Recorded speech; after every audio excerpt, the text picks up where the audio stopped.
Hello everyone, welcome to a brand new edition of the Triple Trio, our weekly look at all things Hong Kong racing with a Hall of Fame jockey in Shane Dye and the best form analyst in the business in the Hutchbuster, Clint Richardson. And Hutch, wow, was it last Sunday? Absolutely spectacular. Spectacular, great day for Hong Kong with all their champions stepping forward and producing the goods. We were really treated to some magnificent racing, and like we said, you know, those international form lines tying in. A lot to talk about out of that meeting, and a fair bit to talk about going to the meeting this weekend as well. Firstly, from our subscribers' point of view, a nice day for you on Sunday. You certainly saw it well. Wednesday tested the patience a touch, but Sunday was super. Yeah, Wednesday just close, but no cigar, as they say. But we'll bounce back, I'm sure, on the weekend. The best peach was a nice result, back in the field, quick and well. Knocking on the door for a win he was, so it was nice to get him home. It was a hard day to sort of extract much value, but our best of the day, and it was great to see him back Beauty Eternal, so I was really happy that he levelled out like he did. Overall, the race rated well too. Gee, there was a long part of this straight, Richo, where I thought he's not going to get there, but he stuck his head out where it mattered, and it was great to see him back. Gee, it's Shane, I tell you what, thank God for that last 100 metres for Beauty Eternal. I thought he was gone.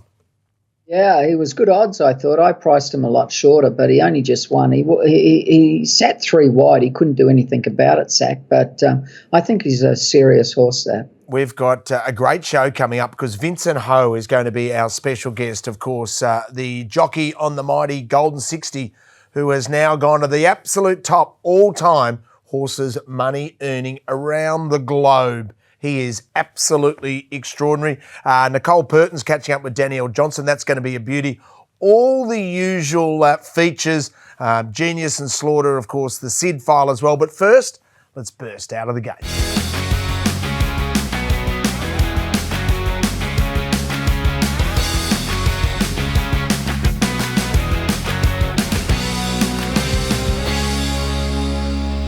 As we burst out of the gates, let's look at the big group ones. And I might start with you, Shane. Lucky Sweynesse, a horse that you've always had a huge opinion of. This is one of his absolute best wins. It was dominant. This was his best win ever. He's just getting better and bigger and stronger. He had to work hard early, and I thought he might have been wanting with the late with the work he had done. Zach used him to get forward, and he couldn't get in because they kicked up underneath him. But, geez, he stuck on and quickened like a serious horse. I tell you now, this would win the Everest, Clint. I don't care what they say about the Aussie sprinters, and I know they're good. But he's just, if he come here for the Everest, he can definitely win the Everest, this horse. Yeah, I think he's going to be a big chance, and I think the chances, Shane, are better than him not coming. I think they're sort of in the pipeline about trying to work out a deal, and that would be magnificent. I thought it was an interesting race, though, tactically. Obviously, Moreira going forward was no surprise on Master 8. But what was a surprise, I thought Alexi Bedell just kicking up and probably using Wellington a little bit to make Lucky Sweynesse work that early bit. I don't think, in my opinion, it really helped Wellington's chances too much. But like you said, what it did was just confirm what a dominant force Lucky Sweynesse is. Well, yeah, but sometimes, Clint, you got to do something to beat the other horse, and he was trying to get the other horse beat, and it didn't pay off. But if he had sat behind the other horse and not used him, he wouldn't have beat him anyway. No, but he might have run second. Yeah, but he's trying to win the race. He's not trying to run second, you know. So he tried to win the race, which is what you got to do, and it didn't pay off. But, geez, he's a good horse, that, and he's only going to get better next year. And, of course, we've heard with Wellington as well, Shane, they're talking Royal Ascot. He's going to be a good chance if they go there. I think it's the Platinum Jubilee. They're going to. Okay, so the last day. So he'll be up against 3 Australian. He'll be up against Artorius, the astrologist, is going to go that way as well. So that'll be really interesting to see. I think Bella Nipotina and Coolangatta will run on the first day there. So, that'll be. I think he'll be competitive. I mean, Lucky Sweynesse would win. Straight course, no problem. Yeah. And 1,200, yeah, I mean, I'd probably prefer him. I think the 1,000's okay for Wellington. Might be slightly better at Ascot, but. Well, he runs 1,200. If he runs the last day, it'll be 1,200. Yeah. But also, Shane, wouldn't it be great if they could book Ryan Moore? Because we've seen in the past Ryan Moore gets on so well with him. Ryan Moore gets on well with every horse. Right. It wouldn't matter if you put him on. You know, like he's just a natural. He gets on with any horse. It's just hard to secure him. That's going to be the key, isn't it? It is, but I think Ryan would be certainly interested in riding him, knowing how good the sprinters are from Hong Kong for sure. Yeah, so the Everest? That's the conversation. Do they go to Japan with Lucky Sweynesse, or do they wait, or do they do both? Well, there's been a report that, of course, Lucky Sweynesse, he didn't eat up that well after the race. Okay. So the Japan trip is no longer, which I think, Shane, I don't know what your opinion is, but they were talking Yasuda Kinnan, and to go there for a mile, I think it's probably a result, let's put it that way, that they've taken that plan off the table. So, yeah, they can concentrate now on what they sort of do elsewhere. Best seen Clinton not going to Japan. I never wanted him to go. I think that would have been a huge mistake with him, just a huge one. So I'm very happy he's not going to Japan. Okay, so he gets ready, and hopefully a deal will be done from an Everest point of view, so he can fly the flag for Hong Kong in Australian racing in that unbelievable race, the Everest. I look at him and I think, I'm with you, he will measure up big time. The only X factor will be that rain-affected ground at Randwick, because the Everest can be on a rain-affected track. Would that be a worry for you? Well, it's an unknown factor for him, but yeah, I'd give him the benefit of the doubt. I would imagine, and he's been quite effective over further. His pedigree would say that he'd probably get through the ground, but you never know until you try it, do you? That's right. Well, Romantic Warrior was breathtaking again, Shane. I tell you what, yes, that trial that Hutchi did mention, he trialled beautifully and he showed it on the track. Yes, he was too good, dominant, but would he have won if Golden 60 was in the race? We expected him to do this. We thought he would win and do it. He's just too good around there. He's a lovely horse. And Clint, he just got a beautiful ride from James, but the race just panned out perfectly, and he didn't have to worry about Golden 60 or anything really. No, he got a dream run. I thought in the run, watching, obviously the pace was slowed. It developed into a sprint home, but he was a little bit keen in the run, but you can see his mouth opening at stages down the back. So I'm not sure how much energy expended it. Post-race, James McDonald mentioned he was delighted with his position. He was delighted the way that the horse travelled. And to be honest, he let down and let rip and was very impressive. A couple of good talking points out of the race, which we'll touch on in a minute. But Zach Purton basically said post-race with Prognosis, who's last in the yellow colours with the black cap, he feels on a genuine tempo he could have won the race, and he was a little bit unlucky the way that the race unfolded into that sort of slow build where he was positioned, that he could have finished a lot closer, if not won the race. So that's an interesting point. It was a great run from him. But also this post-race interview with Danny Shum, just regarding a spike temperature prior to the last run in the Gold Cup against Golden 60 4 or 5 days out. So, look, there's a bit to go through there, whether or not punters should have access to that information. He started $1.50 on that occasion, Shane, so it was a surprise to see Danny post-race make those comments, that it was a genuine, I feel, excuse for Romantic on that day. But we saw him bounce back in big style on this occasion, and it was the Romantic Warrior that we saw back in December. I don't think it was as good as winners in December, Clint. I've never seen a win like that by a horse. He was sensational that day. There wasn't a horse in the world that would beat him. This is a very good win, and he's too good, there's no doubt. But that day, he was different that day, Clint. Yeah, well, he was another level. I think he was different because there was a lot better speed. When you get a slower speed of a race, you can't put the margins on them. He was entitled to do that, so they haven't gone as quick. But if they'd have gone quicker in that race, I personally feel he wins as impressively, if not more. But what are your thoughts as well, Shane? Just in terms of that spike temperature that Danny Shum mentioned, it was 4 or 5 days out the last time around. Surely the punters should be told that. Yeah, I think so. Yeah, and the club is so good with all the information, veterinary reports, and obviously the vets felt he was good enough to run. But it would have been interesting had the public been aware of it. That's for sure. You could go back and look at that run now and say, well, he was below his best, and now we know why. Yeah, but that happened to me once. I had 3 fractures and a fracture in my backside before the Golden Slipper, 2 weeks before the Golden Slipper, and I told no one. And in those days, you could get needles. So the morning of the Golden Slipper, I went and had needles right in my back, and I rode and I won, of course. And no one knew, not one person, that I had a problem. Like, I couldn't move, but I still won a Golden Slipper with 3 fractured vertebrae 2 weeks before. And I mentioned it to the press afterwards. Anyway, they took me in the steward's room and they said, why the hell did you say that and shut up? You shouldn't have said it, they said. And it's true too, I shouldn't have. But in the spur of the moment, you're so on such a high and you've achieved something that wouldn't be achieved otherwise. You just say things, and I should have shut my mouth. But then they sent me to doctors and had exams, and they didn't want me riding, and it was a chaos after it. So sometimes it's better off to say nothing. Yeah, I mean, I want to be clear here. There's for not one instant do I feel that Danny there's anything untoward here. Of course I mean, not. he is just, he's probably hopeful going to the race, the Gold Cup the last time, and there was just a little setback. But I think in retrospect, that information is really interesting, and it's just sort of going forward. I mean, you can't move the goalpost too far either, because then what do we know when a horse doesn't eat up, etc. Yeah. So there is a fine line, Of course. and I think that, but it was just interesting post-race information from Danny anyway. Just quickly, Romantic Warrior, what's the number one target now when he comes back again? I mean, is there enough incentive to get him to run in a Cox Plate?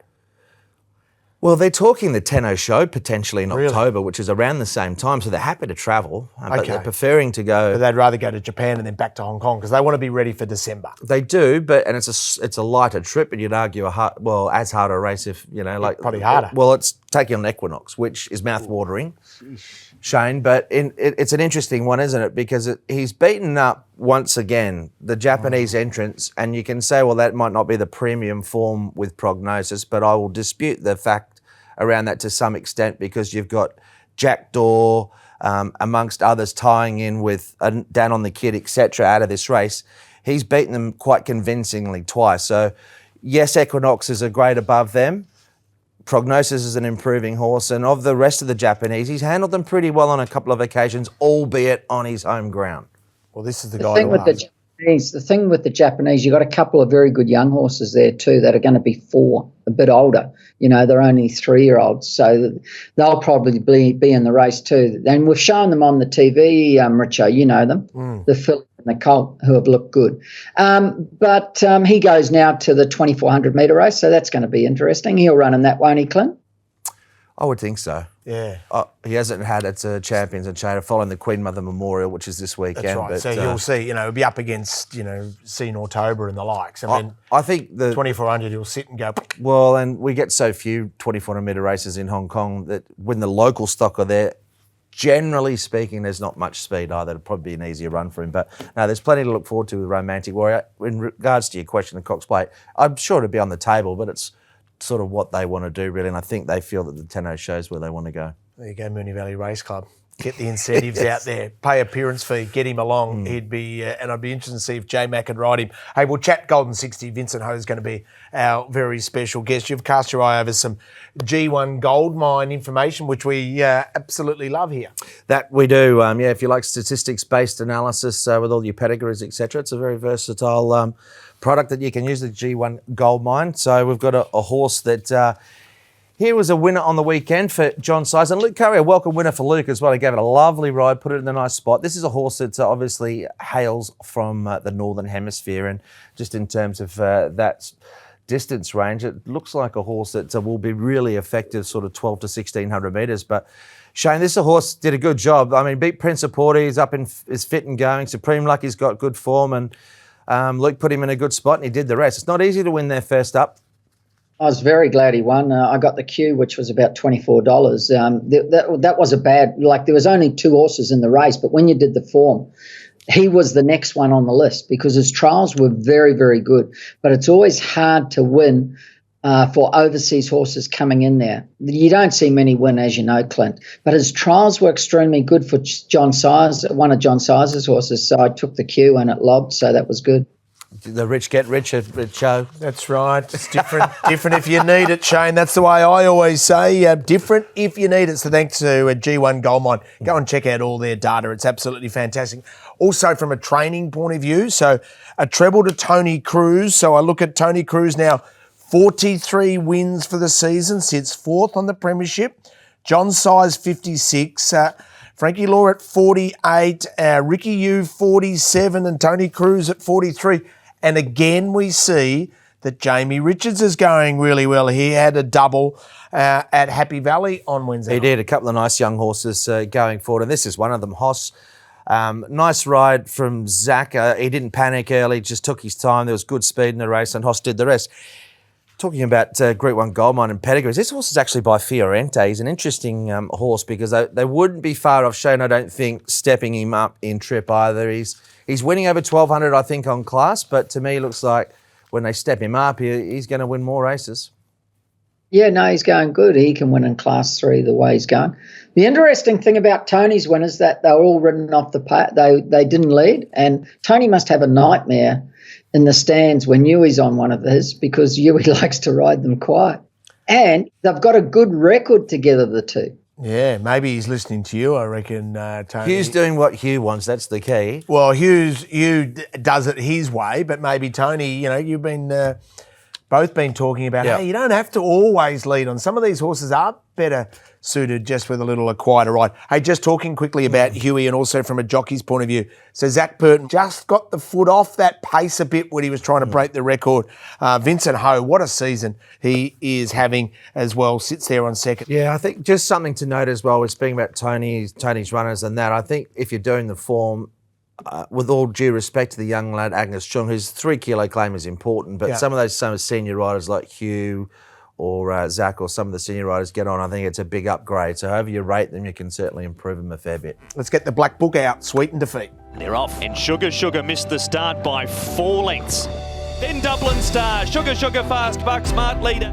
Oversubscribed, lunges at the post, missed. Sugar, that's a sweet win for Alfie Chan.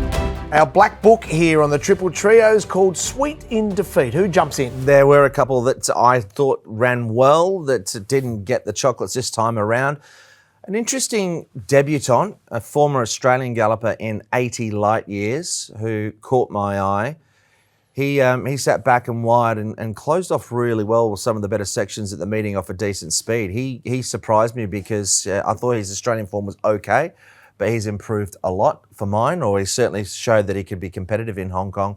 And Phoenix Light's one that I wanted to highlight. I thought it was a good run, and of course we were on him on the night. You can see he jumped well, and Zach was pretty keen to get him back in the field. I'm just wondering whether or not he overdid it a little bit early, because there might have been, well, it's always easy in hindsight, but he probably could have been in a 3-wide trailing position with a number going forward and probably a couple of lengths closer.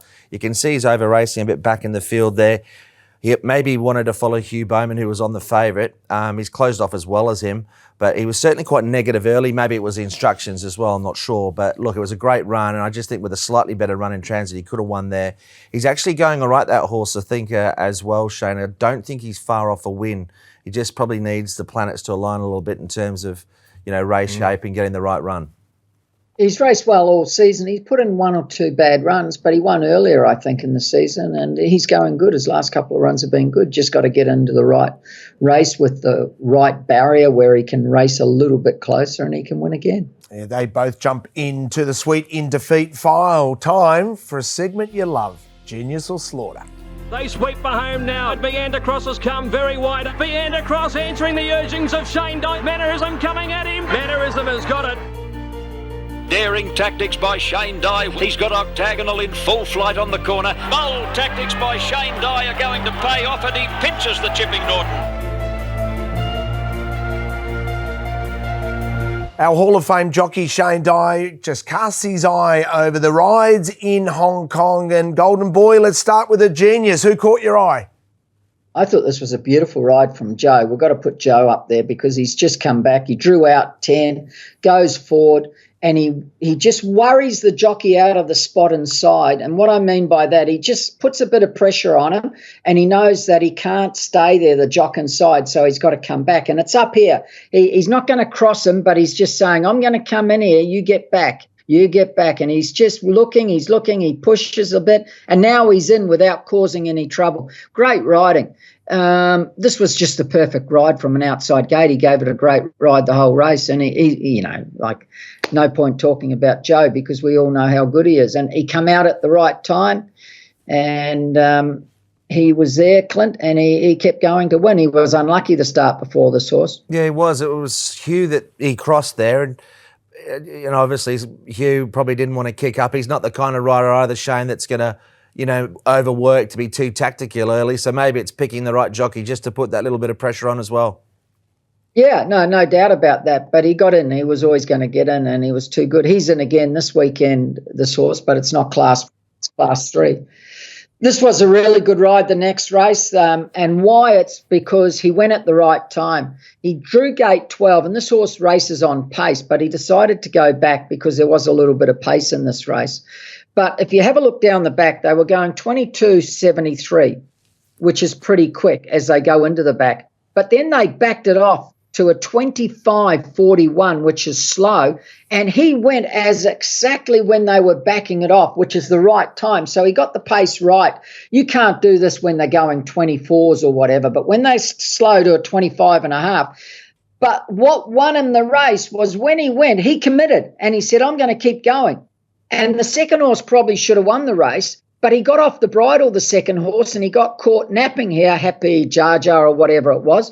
And Luke just kept going and put that 2 lengths on him, and that was the winning of the race. And it got everything off the bit so quickly. This was a really good ride. Oh, it was brilliant, wasn't it? Talk about take initiative, and that's what we love, Shane. And you watch the second horse picking up now. But the second horse at the 700 was travelling like a winner. But because he went from travelling like a winner and Luke went to getting off the bit, it's hard to pick up quickly. It takes you 300 metres to get going again. And that's what he did. And you also got to remember with Luke is he's younger than all these apprentices in Hong Kong, you know. Most of them are 25, 26, some of them. Luke's 21, I think, so he's young. So I think he's doing a pretty good job with very average rides, and give him another season or two if he can get a bit better rides and he can stay there, he'll keep getting better. But that was an outstanding ride. Yeah, that was absolutely brilliant. Is there anyone that caught your eye that you thought, gee, they should have done better than that? Well, I don't think it's a slaughter or anything, but this should have won, and he should have kept pressing on, and it caught my eye during the race while I was watching it. He pressed on early, Harry Bentley here on Happy Trio, right? And he went to go forward, and he's pushed, but then all of a sudden he said, I'm going to take a hold, whereas he should have kept going because the horse inside has taken a hold. Now he takes a hold, but unfortunately for him, the leader doesn't cross, so he can't go forward. He's stuck there, as you can see on the head-on shot, and he lets a horse who's got no hope cross him. If he had gone forward, that horse wins for sure. It should have won. And the thing that when I looked at it, I thought, well, he rode the horse last start and he knows he's won pace because he was never on the bit 3 deep and he just kept going last start. And if you watch him up here, he's off the bridle and you think he's going to run 6, 7, he's gone.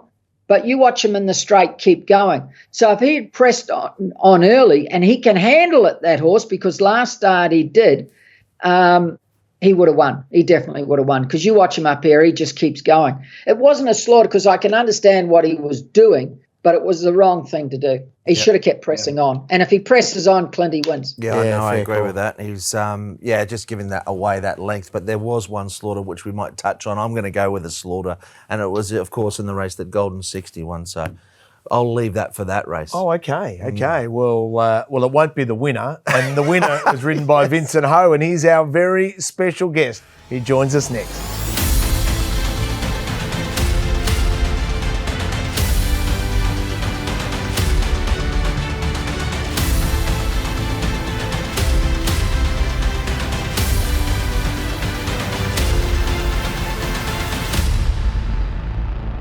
Our very special guest is the gun jockey called Vincent Ho, who steered the mighty Golden 60 to a victory. That was thrilling, Vincent. Congratulations from the whole Triple Trio family. We sat back and admired, and once again, your champ was just brilliant. Hi, guys. Thank you so much. And, of course, always happy to be on Golden 60 and win together with him. I always something that touched my heart for sure. Yeah. I'm just watching that victory. The first thing that I noticed, Vincent, was how close you were in the run. Gee, you've changed the way you're riding him at the moment, or maybe he's changing the way that he's running. But take us through this race.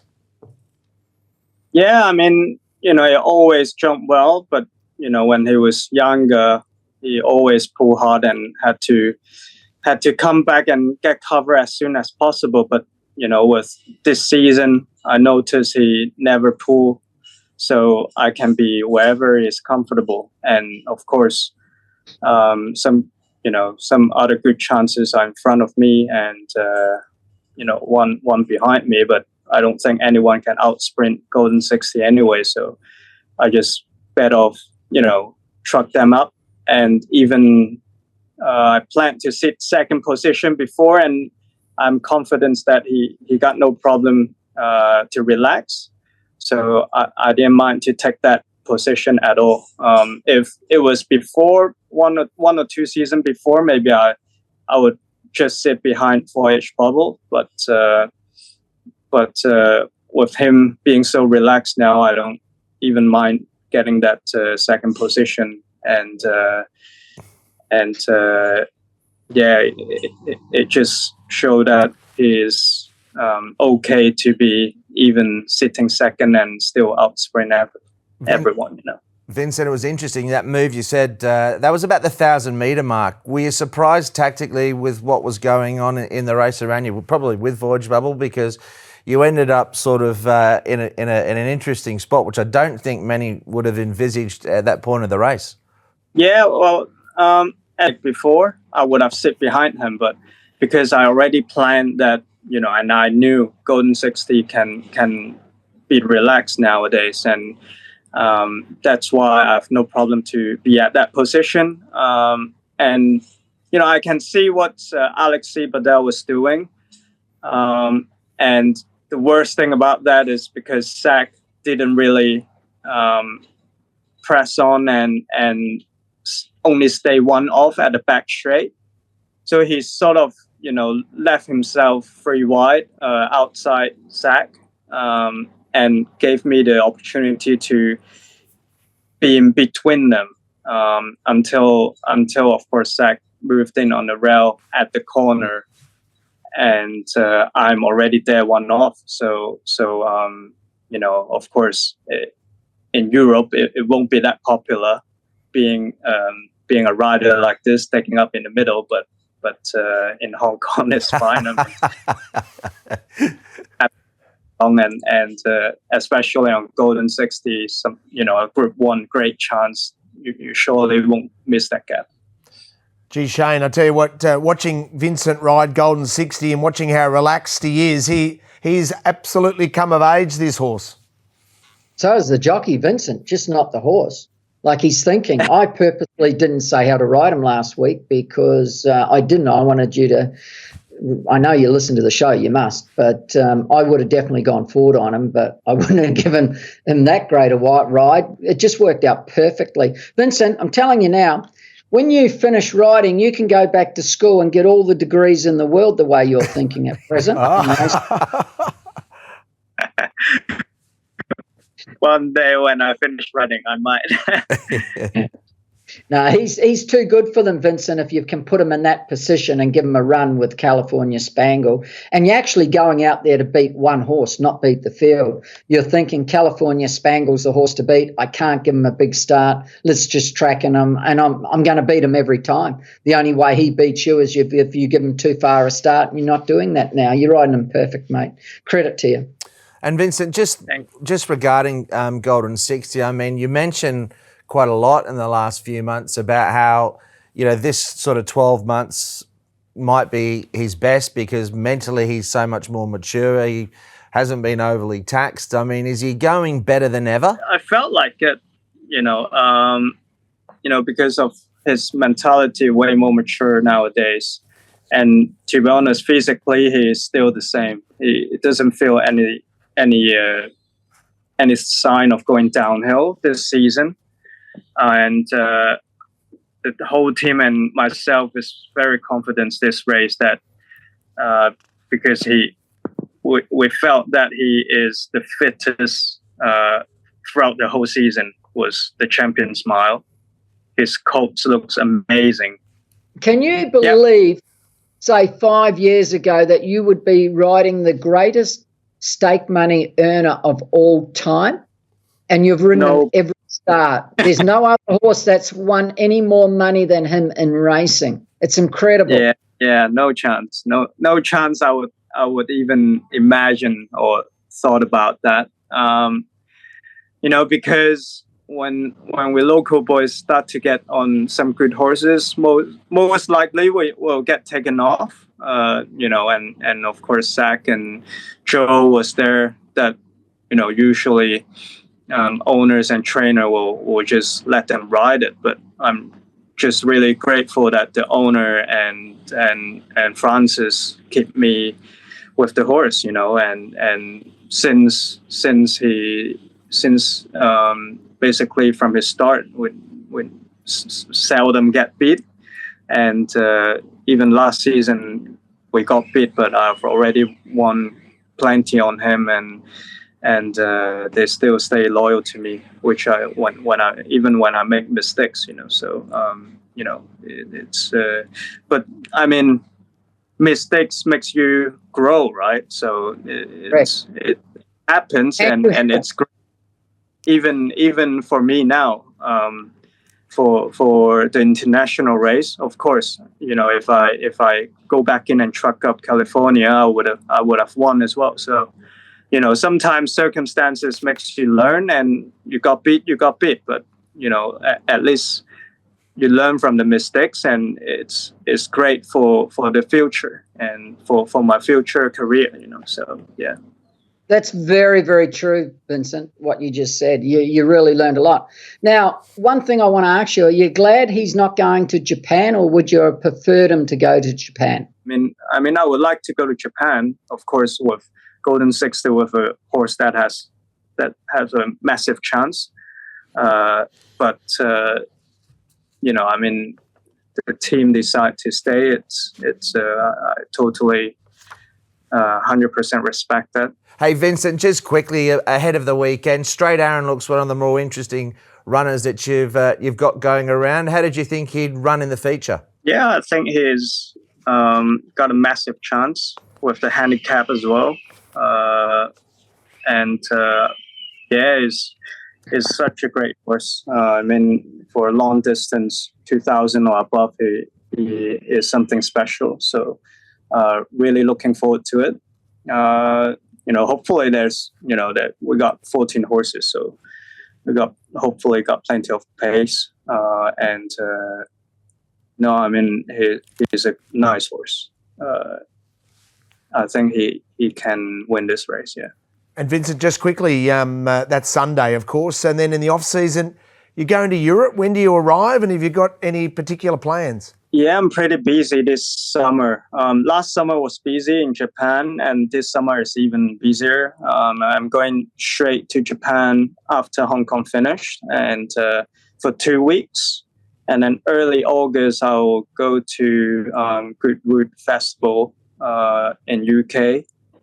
And then I will go to Charlie Johnston to ride up north, and hopefully we'll have some more races in between Goodwood and Shagga Cup. Then after Shagga Cup on the 12th of August, I'll go straight back to Japan for 2 or 3 more weeks. Yeah. Fantastic. Well, that'd be a sensational trip. Congratulations again on the mighty Golden 60. You're a key part of it, and you were brilliant on Sunday. Well done. Thank you so much, guys. Brilliant to catch up with Vincent Ho, the gun jockey on the mighty Golden 60. We're going to chat to Nicole Purton in a moment to get us insight in regards to Danielle Johnson, back from injury, first day of track. Yeah, before we go there, we're going to just readdress something, because obviously we're chatting to Vincent about his role in the race. But look, there was an interesting stewards report and interesting comments post-race. Ricky, you wasn't happy with the ride from Alexi Bedell on Voyage Bubble, Shane. Look, I thought it was as good as his ride was in the Derby. I understand there's going to be moving parts to this race, but as good as his ride was in the Derby, this was equally flawed, I thought, in this particular race. He had a couple of options to do different things at different stages in the race, and ultimately he's ended up in a pretty ordinary position off a decent tempo, 3 wide, no cover, up on speed. And then when Vincent makes this move at this stage of the race, it's didn't make him look great, with obviously Zach not crossing. But like I said, I thought it was a very good run in considering what happened, but I think it was one that Alexi would love back. Oh, definitely I'd like it back. He just went to sleep for a second, and Vincent took advantage of it. He should have pressed on 200 metres before and got right up outside Zach. They were going along a bit there. They ran a 22.5 and he would have been trying to save energy and have the horse relax. But now it's just got no hope. He's 3 deep and he's pressed on, whereas he should have done that earlier. Yeah. So Zach staying one off the fence hasn't helped him. If Zach goes straight to the fence, he just goes straight forward and sits right outside of him. And that's what made it awkward for him. But he still should have pushed on a bit more and just really got on to California Spangle's quarters and even pushed him in a little bit, you know. You can always nudge a horse in. Well, I just think, you know, it's okay. Like Vincent obviously understands, and you know, it's okay for one jockey to say, "Oh, this jockey didn't do that." The destiny's in your hands. Yeah, you've got to go do it. It was a great run. I mean, he's had a huge, horror run. He's run 4th there. He showed that Derby form's going to be okay. If he gets the right run in that race, I think he finishes 2nd, you know, like if all things being equal. So from another point of view as well, Shane, I think that there's a couple out of that Derby. We've seen Straight Aaron come out and we've seen a lot of good form come out of the race. And I think this guy's going to be up to it as well. Well, Beauty Eternal won, didn't it? Straight Aaron's won. What else has won? There's probably a couple others there. And they all more or less go around in the same race too because of the rating system. But the Derby form's pretty good at this stage. Yeah, I want to see him again, Voyage Bubble. There are plenty of excuses there. Here's Nicole Purton.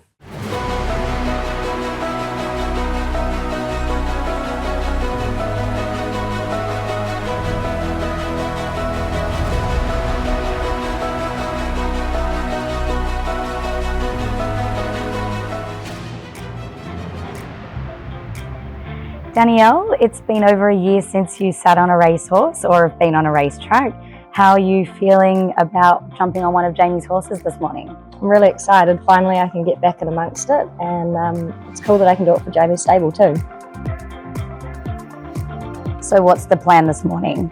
I think the boss has me pace working one first to get a little feel, and hopefully my legs don't collapse halfway round, and then I'm actually galloping one, so there's a lot of trust put in me today.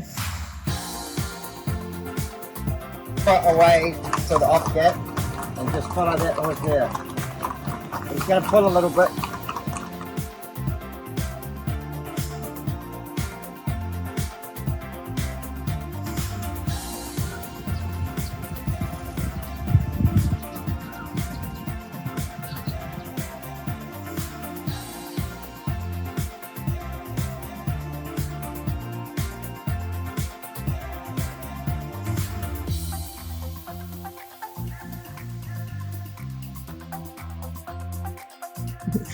So what was it like being back on the track again?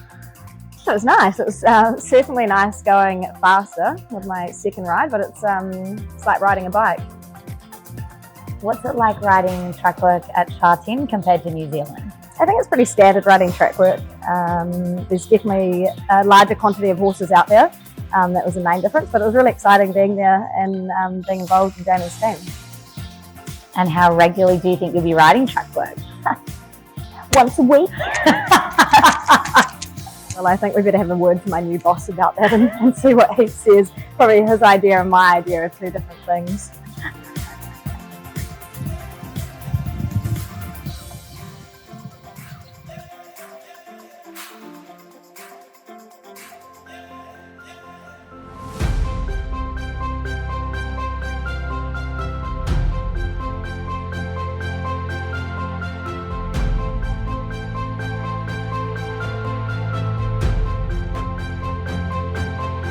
Well, let's talk global racing after that great chat with Nicole Purton and also Danielle Johnson. And good luck, Baby D, back in the saddle. Hey, let's talk global racing. Newmarket, the eyes of the world go on Newmarket, the first of the classics, 2,000 guineas. We've seen that in the past. You can either head towards the Derby or you might end up being such an elite miler.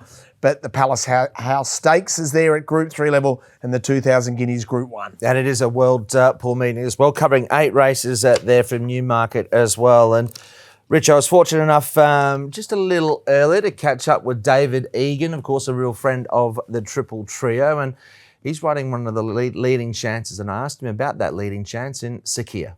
Yeah, he's a very smart colt by Zafani who He's got a lot of natural speed. He's obviously only raced over 6 furlongs to 1,200 meters, so he's got to step up a quarter of a mile to the Guineas trip of a mile there at the Rolling Mile. But yeah, he's been prepped for this race, so his training regime has altered slightly to try and make sure he relaxes and gets the trip out well. And yeah, the team's done a great job with him.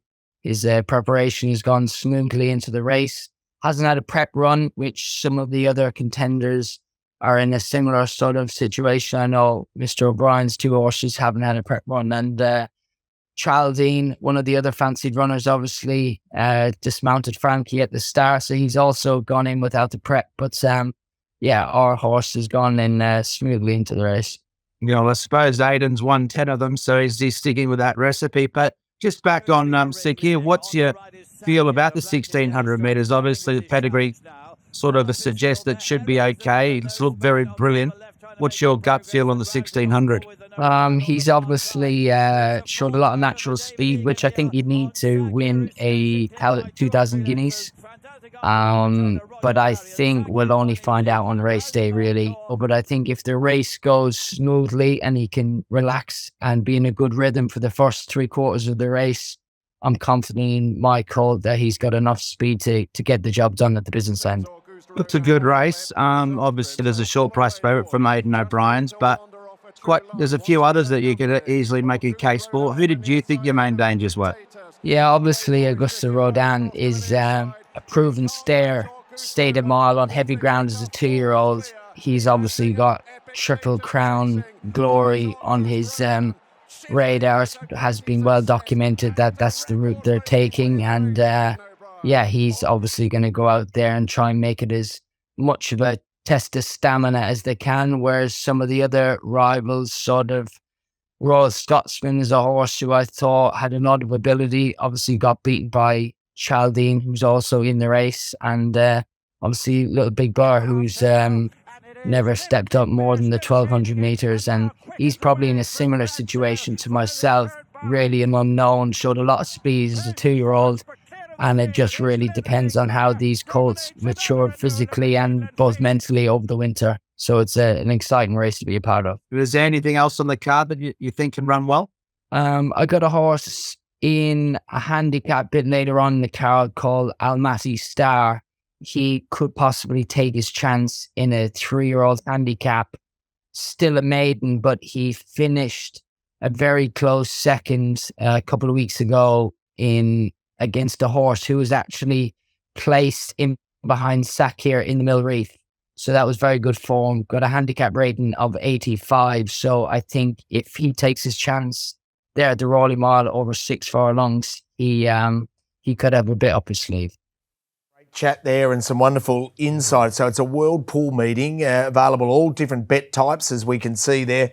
Obviously, win place and some exotics. Yeah. So a great opportunity for everyone to get involved through the world pool to bet in the first of the classics in the UK. And isn't it interesting? So here we are, a mile up the straight mile at Newmarket, and horses are first up from a spell, some with great sprinting pedigrees, others with a bit of staying. How did you line them up? Yeah, with I mean, it's a learning day as well. A lot of 8. Well, I think Little Big Bear's an interesting one, isn't it? And what a decision for Ryan Moore. Like, he's got a horse that was been the champion 2-year-old and got the form over shorter, and all the horse that's proven over further. It looks as though he's gone with Augusta Rodin. But this is my order. I thought the Silver Knot, who was a bit unlucky in the USA, the Breeders' last season, he's a horse that really impressed me. I think he'll go well. I think Sakir's a good chance. I don't think the mile will be a problem. But gee, I tell you what, Little Big Bear, at this stage, I think if the conditions are okay, and it's a big factor because it brings probably the favourite in more so if it does rain. Augusta Rodin is too short for me, but I think Little Big Bear is another one that could easily take a lot of beating, Rich. I know I'm with you. Because what I loved about him is his acceleration, his turn of foot. He's a big, imposing type. And I reckon the stablemate, Ryan Moore, will make it a genuine tempo. And if he can get the trip, he can sit back, and that acceleration might in the end be the key Great factor. race. Oh, it's fantastic. Can't wait for that. Hey, it's also Kentucky Derby on the weekend as well. So check out all the great action. Global racing certainly coming to the fore in different parts of the world. But our focus is Hong Kong. So now we need to find some winners on Sunday.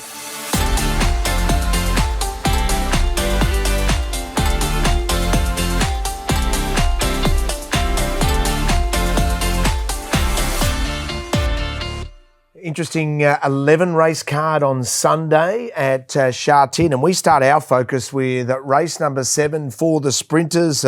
Horse number 1, Nervous Witness. Number 7 in Golden Express is one that you no doubt have highly regarded. Yeah, and as you can see, I've got him priced around that 240 range. Key running this race, though, is Nervous Witness up the top. What to do with him? He's obviously best form over 1200.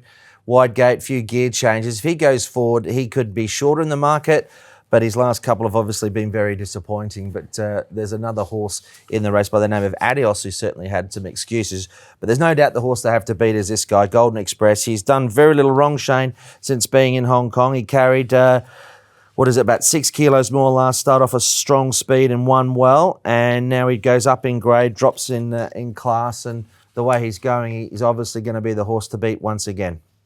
Oh, definitely. Remember his first run against Victor, the winner. He went as well as him that day. Adios had no luck last start. Went back from a wide gate and got a pretty soft ride in the straight because he had nowhere to go, and this is him here. Now, he's got gate 1, Clint, and he can race a lot closer, as we know. He's going to get a good run in the race, and he's not the worst. He's coming off a dirt win, of course, before that. Definitely not the worst, Adios, but I'd have Golden Express on top for sure. Yeah, and that is a key race because you had a number of horses. You had Winning Dreamer, Carroll Street, Adios. You know, a lot of this field competed there, and Adios, as Shane said, was probably the better run in the race. So I think from a playing point of view, he'd be short, he'd be favoured, I think, Golden Express, but wouldn't want to get too short in the market because Adios is going to have a good chance and a good Quinella option. But like I said, the key runner in the event in many respects, and keep an eye on the market, Nervous Witness. His best is very good, but he's been awful at his last couple. He makes me nervous. I want to see him. I mean, if he returns to his best, then that's going to be really interesting to see how he lines up. But Golden Express certainly dominates. And how short he'll be, Shane.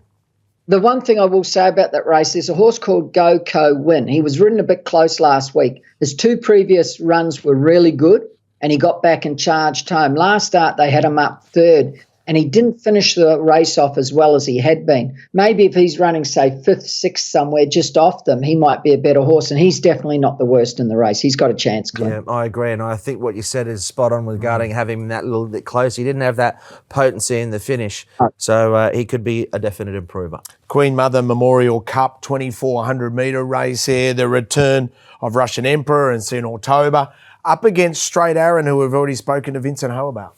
Great race. This is a really hard race to assess because, well, I'm not sure what Shane's thoughts are, but when we get so few 2,400 metre races, and it's a race, generally speaking, that the horses that are sort of handicapped around the middle are well suited, around that sort of 118 to 122, 123, because they're not out of the handicap because there's such a spread in the official ratings of runners. So they're not out of the handicap, but they're good enough to win. That said, we've got a horse here who's improving. We heard from Vincent. He's pretty strong on Straight Aaron there. He feels he can win the race, and you'd imagine he'll have the better of a sword point there. It was a very good performance. So he's got to have a good chance. And then we've got a couple coming back. One in Senor Toba. I don't want to be with the horses that are returning from their Middle East trip. I'm not sure about you, Shane, no matter how they've trialled. And I think that 5G Patch here, who trialled all right, I think he'll be really well suited over 1.5 miles. But it's a hard race to line up just because we get so few races over 2,400 metres. I don't think it's that hard. I think Straight Aaron is a very, very good horse, as I've said from day one, Clint. I've got a big opinion of him. He's the best horse to come from Australia this year for the out of all their form in Australia. He's definitely a Group 1 horse, that horse. He's going to be very hard. And you've been saying that throughout, and he's finally showing up. He went up 10 rating points from his last run, and you've said throughout, maybe, if the Derby was this weekend, I'd be following Shane here. He'd be the horse I'd be backing in the Derby. A lot of people will want to back him on the back of that last effort. He's still a little bit out of the ratings. I mean, I feel like a horse like Running Glory, who's not out of the handicap. You got Zach on board, 2,400. I don't think it'll be an issue for him.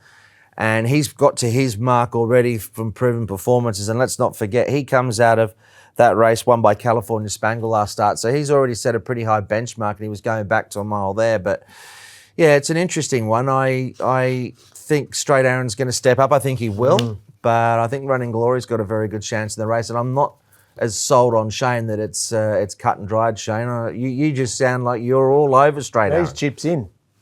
I was glad I was last start, so why not back up, make it 2? I got 560 last start. Yeah. So, let's just go again. Remember last time when I said I'm chips in Beauty Eternal? Gee, you made me earn it. Whew, I got a little tense in the last 50. He finally got there. Hey, let's get to the lucky last, the Tulip Handicap, which makes sense, a week out from Mother's Day. Yes, the last race of the day. Gee, there's some good races on this card as well, it's got to be said, throughout the meeting. Shane, that 1,000-metre race, which I'll touch on just quickly before we go out. But, of course, this is a good race with an interesting rating band. We've got Mighty Stride, who's bidding to win his 4th race in his first season from 6 starts. And he's, of course, beaten a horse by the name of Hyper Dragon Ball, who came out and won for Zach last start. And this was the day, Shane, that Huey Bowman got the chocolates aboard Mighty Stride. And they met each other basically same terms. I think he'll probably do it again. So do I. I think he meets him £1 better, doesn't he, Mighty Strike, for beating him like this. I think it's not a bad race. There's a lot of chances. Amazing Victory's going good. Majestic Colour's going good. But I think that the 2 horses stand out looking at this, Mighty Stride and Hyper Dragon Ball. I'll go. And they've got both good gates and they're both going to get perfect runs just in behind. There's pace in the race with Circuit Mighty coming across from gate 12. I've definitely got Mighty Stride on top. He's done absolutely nothing wrong, that horse. The only thing as well I wanted to ask you, Shane, Hyper Dragon Ball, okay, so that day they rode him forward. And, we spoke about Goko Win having him in a prominent position. He didn't have that potent finish. Yeah. Do you think that was also the case with Hyper Dragon Ball? Zach got on him his next start, rode him quiet, and he won. It was quite a soft victory in the end. So could he probably improve on that effort that we just saw? Oh, definitely. I backed him 2 starts ago when he was outside the leader and I was shocked there, but he had every chance and he'd never been ridden like that. You can go forward on him, but he's a better horse like Zach rode him the other day, just that 3 lengths, 4 lengths off the pace, and there's no doubt he's better like that. So that was what was going through my mind. The thing that swayed me was the margin between the 3rd horse, which was Majestic Colour. Yep. It no matter how they rode him, it was the same. So I'm thinking that maybe that's just him, and that's why Mighty Stride will be hard to beat in the last. I've got my pen poised to write down some best bets from you. Now, and make sure you log in on the weekend as well, because that's my role. Don't forget to log in. Hutchi's There's a 1,000-metre race, which is, I think, the best 1,000-metre race of the season in terms of horses taking each other. A lot of in-form horses. Late in the day, it's later in the card there, we've got a couple of interesting newcomers, and it'll be well worth. Just keeping our powder dry. Well, but I'm not giving too much away here. Thank you. No, please don't. HutchiesHonkers.com. Subscribe, and you will not regret it. Trust me. Best of the day would be Mighty Stride in the last. You like us in the last, and then I think it's pretty much a single Quinella with the horse that we mentioned. Actually, it's not a single Quinella. Hyper Dragon Ball, an amazing victory, was the other one. Outside of that, make sure you, like I said, you tune in. There'll be a really good value chance in that race later in the day in race number 10. I've never seen you tease something like this Yeah, before. I just think it's going to be a very good betting race, actually, with a few horses that the market might not be all over. Tease a pony? Maybe Shane might have one he can actually give us rather than just tease. Shane, what do you think? The race that I'm surprised we haven't covered, race 10, because it's an outstanding race. And Clint, you are right. I've got to get my glasses. You got Beauty Life in it. You got Red Elegance, of course. You got Flying High, Chevelle Valiant, and they're all going well. Clint, which one are you going for? Well, this is what he's teased. Hey, and it doesn't end there, Shane. There's a hang couple on. of others. He didn't even mention the one that you're thinking. Oh, maybe he did, maybe he didn't. But look, the point is that I think it's going to be a very good betting race because a lot of good in-form horses. It's you can make a case for. Sorry? Invincible Stage? Well, potentially. It was a nice horse in Melbourne. Of course, that was Thrombone. There's a horse from Cairns in the race as well. Yes. Cairns, it has won its last 5, which is not the normal path for a lot of horses out of Cairns. Boys, I haven't even mentioned that because have you seen its name? Me trying to say that? I've got no hope. I'll leave that one to you, Richo. Are you talking about Tomodachi Kokoro? Yes. Yes. I'll leave that one to you. It's on my sheet. But it's a deep race, so you're getting the sort of picture, aren't you? Okay, rightio. See, powder dry teaser boy. Shane, can I ask the same question again? Apart from Mighty Stride in the last, have you got something to leave us with? Let's go straight Aaron. Straight Aaron, yeah. He's very confident that Just Straight go. Aaron will run well. Straight Aaron, and like I said, I think the other one to take note of the day will be on Golden Express if he's not too short, but it'd be a race that I'm also happy to back Adios if he's the right quote. Adios is in good form, so there's a couple more. And Shane, you know that I don't like promoting you, but I reckon Vincent Ho is riding Golden 60 a little closer, a little more like you since he's been watching the show. I've actually got to agree with you. You know what I think, Shane? I had to laugh when he was commenting on the fact that locals normally get taken off, you know, when the horses start to have a bit of success. I nearly interjected and said, well, if Shane was there riding again, he would have been straight on the phone and trying to get the ride on. He would have got under him back in the day. Listen, he's done a fantastic job over a period of, 4 seasons now, is it? He's been racing? 3, 4? 4, I think, isn't it? 1, 2, 3, or maybe 3. 4. This is 4th season. And he's just done a fantastic job. Yes, there's been those couple of races like the International last year, but overall, you wouldn't want him off that horse. He knows him so well, and it's a credit to him what he's done on him. And ditto for Francis Loy. What an amazing job. Yeah, I mean, we great give you know, Chris Wall all those plaudits, Great winks, and it's the same sort of thing with Francis. Not an easy job to do that. Brilliant stuff. Good on you, Shane. Great show. Thank you. See you, boys. Always great to have Shane Dye as part of our triple trio Hutchbuster. Good punting on the weekend. HutchiesHonkers.com. Jump on the site. Get involved. And race number 10, the little teaser pony. Hope you enjoyed it.